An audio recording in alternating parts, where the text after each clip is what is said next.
Hello, তোমরা সবাই কেমন আছো? আশা করি সবাই ভালো আছো এবং খুশিতে আছো। তোমাদের যে মক টেস্টটা আমি নিয়েছিলাম, আয়নীয় ও সমযোজী বন্ধনে যে মক টেস্ট নিয়েছিলাম, তোমাদের ডেট ছিল 31/5/2020-তে। আমি যে টেস্টটা নিয়েছিলাম 15 মার্কসে যে কোশ্চেন হয়েছিল এবং 30 মিনিট ধরে তোমরা করেছিলে এবং আমাকে অনেকেই পোস্ট করে জানিয়েছো হোয়াটসঅ্যাপ গ্রুপে বা ফেসবুক গ্রুপে। আমাকে অনেকে মেসেজ করে পাঠিয়েছো যে স্যার এই অ্যান্সার হয়েছে। তো অনেকের অ্যান্সার ঠিক হয়েছে, কিছু কিছু অ্যান্সার ভুলও হয়েছে। তো তোমাদেরকে সেই জায়গাগুলো ভালো করে আরও পড়তে হবে, পড়ে আরও ভালো করে অ্যান্সার দেওয়ার চেষ্টা করতে হবে, ঠিক আছে? আর যারা যেগুলো করনি সেগুলো আমি তোমাদের অ্যান্সারগুলো পরপর বলে যাই। তো তোমাদের প্রথম কোশ্চেনটা কি ছিল? ক্যালসিয়াম ক্লোরাইড এটা কি কি যৌগ? সমযোজী যৌগ, তড়িৎযোজী যৌগ না অসমযোজী যৌগ? এটা অবশ্যই তড়িৎযোজী যৌগ। কেন? কারণ কি হচ্ছে এখানে ক্লোরিনের মধ্যে ক্যালসিয়ামের মধ্যে কি আছে? ক্যালসিয়ামের Kl কক্ষপথে ক্যালসিয়ামের পরমাণু ক্রমাঙ্ক কত? 20। তাহলে 2 8 8 2। আর ক্লোরিনের বাইরের কক্ষে কটা থাকে? Klmn 17টা। তাহলে কি হচ্ছে এর বাইরের কক্ষে দেখো একটা কম আছে। আমরা কি বলেছিলাম? তড়িৎযোজী যৌগ রাসায়নিক বন্ধনটা কি? যে নিষ্ক্রিয় গ্যাসের ন্যায় ইলেকট্রন বিন্যাসের ন্যায় নিষ্ক্রিয় গ্যাসের ইলেকট্রন বিন্যাস কি? 2 8, লাস্টে 8টা থাকতে হবে। 8টা লাভ সর্ববহিস্থ কক্ষে 8টা ইলেকট্রন যেন থাকে। ওকে, তো সর্ববহিস্থ কাঠে তো নিষ্ক্রিয় গ্যাসের ইলেকট্রন বিন্যাস লাভের জন্য 2 বা ততোধিক অণু যখন নিজেদের মধ্যে যে ইলেকট্রোস্ট্যাটিক ফোর্স অফ অ্যাট্রাকশন বা স্থির তাড়িতিক বল দ্বারা নিজের দিকে টেনে রাখে, সেই বলটাকে আমরা কি বলি? রাসায়নিক বন্ধন বলি। ওকে, তো এখানে তড়িৎযোজী বন্ধন কেন হচ্ছে? তার কারণ হচ্ছে কি, এই যে দেখো এখান থেকে যদি এই ক্যালসিয়াম দুটো ইলেকট্রন যদি ছেড়ে দেয়, ক্যালসিয়াম যদি দুটো ইলেকট্রন বর্জন করে, তাহলে কি হবে? ক্যালসিয়াম 2+ পরিণত হবে। এবং কি হচ্ছে লাস্টে দেখো, লাস্টে 8 আছে। তাহলে এ কি হবে? আর্গন, নিষ্ক্রিয় গ্যাস আর্গনের মতো ইলেকট্রন বিন্যাস পেয়ে যাবে। আর এখান থেকে দুটো ইলেকট্রন ক্লোরিন কি করছে? এখানে একটা ইলেকট্রন নিচ্ছে, আরেকটা ক্লোরিন আরেকটা ইলেকট্রন নিচ্ছে, দিয়ে কি হচ্ছে? ক্লোরিন তৈরি। তো কি হচ্ছে? এই জায়গায় ক্লোরিন মাইনাস হয়ে যাচ্ছে। তাহলে কি হচ্ছে? এখান থেকে ক্যালসিয়ামে এখানে একটা ক্লোরিন, এখানে একটা ক্লোরিন, এ কি করছে? একটা একে দিচ্ছে, একটা একে দিচ্ছে, দিয়ে কি হচ্ছে? এরা ইলেকট্রনটা, এই ক্যালসিয়ামের যে ইলেকট্রনটা সর্ববহিস্থ কক্ষের যে ইলেকট্রনটা, এই দুটো ইলেকট্রন পুরোপুরি ডাইরেক্ট ক্লোরিনকে দিয়ে দিচ্ছে। তা যার জন্য কি হচ্ছে? এরা তড়িৎযোজী বন্ধন গঠন করছে। ঠিক আছে, কারণটা বুঝতে পারলে? এরপরে বলা হয়েছে NaCl জলীয় দ্রবণে তড়িৎ পরিবহন করে, এটার কারণ দাও। NaCl কি? সোডিয়াম। তো এটা যদি জলে যদি দিয়ে দাও তাহলে কি করবে? Na++Cl- তৈরি করবে, এটার মধ্যে থাকবে তো এটা। তো এই যে Na+ এবং Cl- যে জলীয় দ্রবণে প্লাস মাইনাস রয়েছে, এই প্লাস মাইনাস থাকার জন্য জলীয় দ্রবণে এরা কি করবে? তড়িৎ পরিবহন করবে। তড়িৎ পরিবহন কারা করে জানো? তড়িৎ পরিবহন করে ইলেকট্রন বা আয়ন। তো আমাদের এখানে কি আছে দেখো, প্লাস মাইনাস আয়নস রয়েছে, যেগুলো ফ্রি আয়নস অলরেডি জলে চলে গেছে। তো জলে গিয়ে কি হচ্ছে? এরা ফ্রিলি মুভ করতে পারে, তো এক জায়গা থেকে অন্য জায়গায় যেতে পারে। এই আয়নগুলো যেতে পারে বলেই তবেই কি হয়? তড়িৎ পরিবহনটা হয়। তো তোমরা শুধু লিখেছো যে NaCl এর জলীয় দ্রবণ তড়িৎ পরিবহন করে, কেউ কেউ অ্যান্সার দিয়েছো, যারা দাওনি তারা এইভাবে লিখবে যে NaCl এর জলের সঙ্গে জলে দ্রবীভূত করলে ও কি করবে? Na+ এবং Cl- তৈরি করবে, এবং Na+ এবং Cl- আয়নসগুলো জলে ফ্রিলি মুভ করতে পারে, স্বাধীনভাবে চলাচল করতে পারে। এরা স্বাধীনভাবে চলাচল করতে পারে বলেই এই আয়নসগুলোর মাধ্যমেই কি হয়? আয়নসগুলো ট্রান্সফার করে তড়িৎ ইলেকট্রিসিটি জেনারেট করে। যদি তুমি কোনো তড়িৎদ্বার ওখানে বা ব্যাটারির সোর্স দাও, তাহলে কি হবে? ওখানে তড়িৎ পরিবহন করবে। ওকে, এটা গেল। এরপরে কোশ্চেনটা আমি পরে বলছি, তার আগে এসো এখানে যে ক্যালসিয়াম আর ক্যালসিয়াম 2+, ক্যালসিয়াম এবং ক্যালসিয়াম 2+ এর মধ্যে কে বেশি স্টেবল? ক্যালসিয়ামের পরমাণু ক্রমাঙ্ক কত? 20। তাহলে Klmn, তাহলে প্রথম কক্ষে দুটো, তারপরের কক্ষে দুটো, তারপরে 8টা, তারপরে দুটো। ঠিক আছে, আমি কি বলেছিলাম? ক্যালসিয়াম 2+ না ক্যালসিয়াম প্লাস? অনেকে লিখেছে কিরকম ভাবে যে ক্যালসিয়াম থেকে দুটো ইলেকট্রন বেরিয়ে যাচ্ছে, যার জন্য ও স্টেবল হয়ে যাচ্ছে। ব্যাপারটা সেইভাবে তোমাকে লিখতে হবে মেন কারণটা কি। এখান থেকে দুটো ইলেকট্রন বেরিয়ে যাচ্ছে, এটা ঠিকই, এটা সত্যি কথা, এখান থেকে দুটো ইলেকট্রন বেরিয়ে যাওয়ার জন্যই এই ক্যালসিয়াম 2+ তৈরি হচ্ছে। কিন্তু এটা তো কারণ নয় যে ইলেকট্রন বেরিয়ে যাওয়া মানে যে এর কারণ হচ্ছে যে এই স্টেবল হয়ে যাবে না। কারণটা হচ্ছে কি, এই যে বাইরের কক্ষে ক্যালসিয়ামের যে বাইরের কক্ষে 8টা ইলেকট্রন রয়েছে। ক্যালসিয়াম কিভাবে ছিল, এভাবে নিউক্লিয়াস, বাইরের কক্ষে দুটো ইলেকট্রন, তার সর্ববহিঃ কক্ষে কটা, 8টা ইলেকট্রন, 4, 5, 6, 7 এবং 8। তার বাইরের কক্ষে কটা ইলেকট্রন, 1, 2, 3, 4, 5, 6, 7, এখানে 8, তাহলে 8টা ইলেকট্রন। আর তার বাইরের কক্ষে কটা ছিল, সর্ববহিঃস্থ কক্ষে দুটো ইলেকট্রন ছিল। এই দুটো ইলেকট্রন যদি বার করে দেওয়া হয় তাহলে এখানে কটা হচ্ছে, 8টা ইলেকট্রন থাকছে সর্ববহিঃস্থ কক্ষে। যোজক ইলেকট্রন কটা থাকছে, 8টা থাকছে। এই 8টা থাকা মানে কি হচ্ছে, এটা আর্গন গ্যাসের, আর্গন এর নিষ্ক্রিয় গ্যাসের মতো এই ইলেকট্রন বিন্যাস শো করছে। তাহলে কি বলেছিলাম, নিষ্ক্রিয় গ্যাসের বাইরের কক্ষে 8টা ইলেকট্রন থাকে, আর ক্যালসিয়াম 2+ এর ক্ষেত্রেও 8টা ইলেকট্রন থাকে। কিন্তু শুধু ক্যালসিয়ামের ক্ষেত্রে বাইরের কক্ষে দেখো সর্ববহিঃস্থ কক্ষে দুটো ইলেকট্রন থাকে। তাই ক্যালসিয়াম 2+ বেশি স্টেবল হয়, কারণ নিষ্ক্রিয় গ্যাসের ইলেকট্রন বিন্যাসে লাভ করে তাই। ওকে, এটা লিখতে হবে তোমাকে কারণ।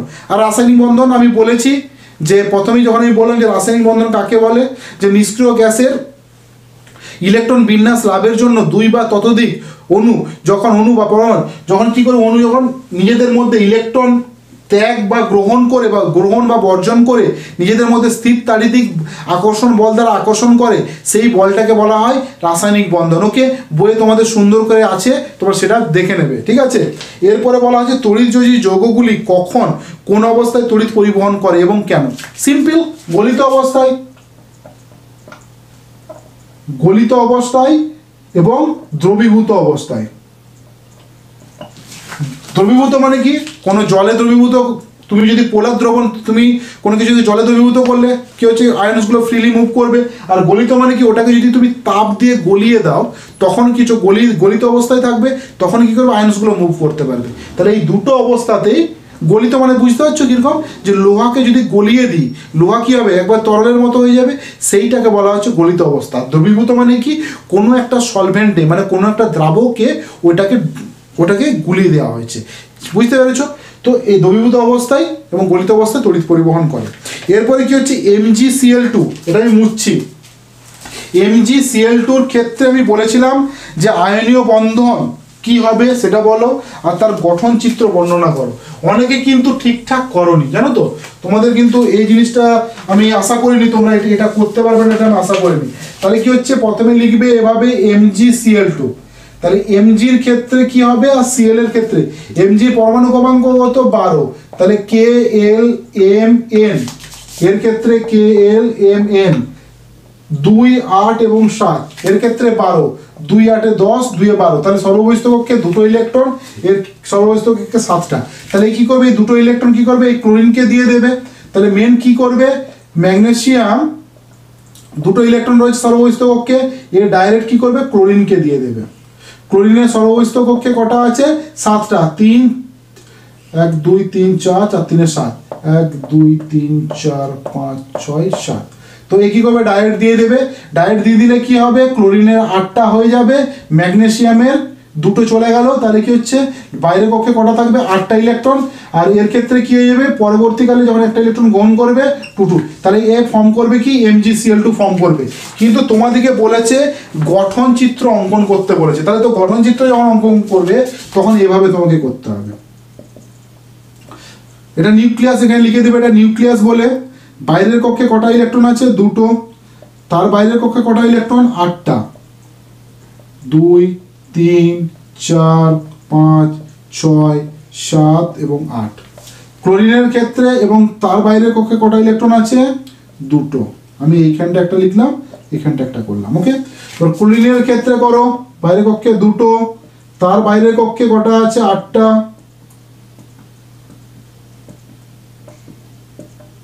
আর সর্ববহিঃস্থ বাইরের কক্ষে কটা আছে, 7টা।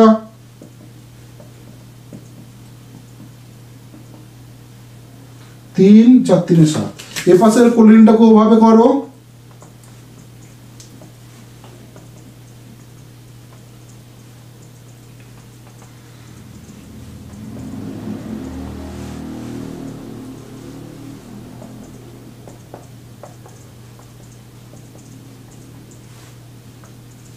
তো কি হচ্ছে, এই যে এখানে ইলেকট্রনটাকে ডাইরেক্ট এখানে একটা দিয়ে দেবে, এখান থেকে একটা দিয়ে দেবে, তাহলে একই ফর্ম করবে। দিয়ে দেওয়ার সঙ্গে সঙ্গে একই ফর্ম করবে, পরের স্টেপে লিখবে এইখান থেকে এটা চলে যাবে, এটা মুছে দেবে, এটাকে মুছে দেবে পরের স্টেপে। এই স্টেপটা হলো, এর পরের স্টেপে এটা মুছবে, এই তীর চিহ্নগুলো মুছে দেবে। তাহলে কি হবে, এখানে একটা ইলেকট্রন চলে আসবে, এখানে একটা ইলেকট্রন চলে আসবে। তাহলে কি হবে, এই পোর্শনটা হয়ে যাবে 2+, এই পোর্শনটা হয়ে যাবে একটা মাইনাস, এই পোর্শনটা হয়ে যাবে একটা মাইনাস। যখন দুটো একসঙ্গে হয়ে যাবে তখন কি হবে, MgCl2 ফর্ম করবে। ওকে, তাহলে কি করবে, এই যে এটা কি হলো, 8টা বাইরের কক্ষে সুস্থিত, এভাবে লিখবে যে এটা আর্গন গ্যাসের ন্যায় আচরণ করলো, ইলেকট্রন বিন্যাস পেলো। এ কি হলো, নিয়ন গ্যাসের মতো পেয়ে গেল, আর এটাও আর্গন গ্যাসের ইলেকট্রন বিন্যাস পেয়ে গেল। এটা লিখে দেবে, তাহলে এটা তোমার কমপ্লিট হলো। ঠিক আছে, পরের কোশ্চেন ছিল কি, সিন্ধুক লবণের সংকেত লেখো। সিন্ধুক লবণের মধ্যে NaCl থাকে, অন্য কিছু থাকে না। ওকে, সিন্ধুক লবণে NaCl থাকে। ঠিক আছে, এর পরের কোশ্চেনটা যেটা 3 নম্বরের কোশ্চেন ছিল, সেটা শোনো, কোনটি আয়নীয় যৌগ নয়? CH4 আয়নীয় যৌগ নয়। ঠিক আছে, CCl4 আয়নীয় যৌগ নয়, এগুলো সমযোজী যৌগ। MgCl2 করালাম তড়িৎযোজী যৌগ। ক্যালসিয়াম অক্সাইড CaO এটাও তোমার তড়িৎযোজী। NaCl ও তড়িৎযোজী। NH3O তড়িৎযোজী নয়, সমযোজী বন্ধন গঠন করে। ক্যালসিয়াম হাইড্রোক্সাইড CaOH এটাও তড়িৎযোজী যৌগ। লিথিয়াম হাইড্রাইড LiH এটাও তোমার তড়িৎযোজী যৌগ। এগুলো আমি এখন করাচ্ছি না, তো পরের যে ভিডিওটা আসবে সমযোজী বন্ধনের সঙ্গে আর একটা ভিডিওতে আমি এদের স্ট্রাকচারগুলো কিভাবে হবে সেটা তোমাদেরকে দেখিয়ে দেবো। ওকে, তো তার জন্য অপেক্ষা করো। তো তোমাদের আজকে পুরোপুরি কমপ্লিট করলাম, এবং তোমাদের প্রত্যেক রবিবার তোমাদেরকে যে চ্যাপ্টারটা পড়ানো হবে, তোমাদের সপ্তাহে যে দুটো চ্যাপ্টার পড়ানো হবে, সেই দুটো চ্যাপ্টারের উপরে তোমাদের কোশ্চেন করা হবে। তোমরা প্রত্যেক রবিবার তোমরা এক্সাম দেবে এবং তোমরা প্র্যাকটিস করবে। যে দুটো ভিডিও করাচ্ছি, ভিডিওটা ভালো করে দেখবে, বইটা পড়বে, এবং প্রত্যেক সপ্তাহে তোমরা এক্সাম দেবে। তাহলে কী হবে, তোমরা মাধ্যমিকে ভালো রেজাল্ট করতে পারবে। আমি সেভাবেই তোমাদের সেভাবেই পড়িয়ে যাব, এবং তোমরা সেভাবে এক্সামও দেবে। আমাকে হোয়াটসঅ্যাপ গ্রুপে এবং ফেসবুক গ্রুপে আমাকে অবশ্যই তোমরা আমাকে কমেন্ট করে আমাকে অবশ্যই জানাবে, এবং আমাকে ভিডিওতে তোমাদের যদি এই ভিডিওগুলো ভালো লেগে থাকে তাহলে অবশ্যই শেয়ার করবে এবং লাইক করবে, এবং ভিডিও নিচে অবশ্যই কমেন্ট করবে, যাতে কী হয় আমি উৎসাহিত হই যে পরবর্তীকালে তোমাদের আরও এই ধরনের ভিডিও আমরা দিই, আমি দিই, যাতে তোমাদের সুবিধা হয়। ঠিক আছে, তো আজকের জন্য টাটা, চলো বাই বাই।